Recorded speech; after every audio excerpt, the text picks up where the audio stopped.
بازو فارسی اوریجن کا لفظ ہے۔ بازو جسے انسان کے تعلق سے آرم اور پرندوں کے تعلق سے ونگز کہتے ہیں۔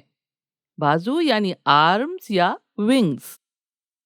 بازو عام بول چال میں کئی طرح سے استعمال کیا جاتا ہے، جیسے آزو بازو یعنی ادھر ادھر، جیسے کہتے ہیں کہ وہ دونوں میرے آزو بازو بیٹھے ہوئے تھے۔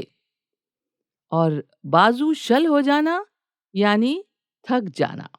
بازو تولنا، بازو تولنے کا مطلب ہے پرندوں یا پنچھیوں کا اڑنے کا ارادہ کرنا یا پر پھیلانا۔ اور لفظ بازو سے مل کر کئی الفاظ بنتے ہیں، جیسے قوت بازو یا زور بازو، یہ طاقت یا ہمت کے معنی میں آتا ہے۔ جیسے کہتے ہیں میں اپنے زور بازو سے کمائی ہوئی روزی پر یقین رکھتا ہوں۔ اور ایک شعر ہے جو ہندوستان کی جنگ آزادی کے حوالے سے آپ سب کو یاد ہوگا: سرفروشی کی تمنا اب ہمارے دل میں ہے، دیکھنا ہے زور کتنا بازوئے قاتل میں ہے۔ اور بازو بند عورتوں کے ایک زیور کا نام ہے جو بازو پر باندھا جاتا ہے۔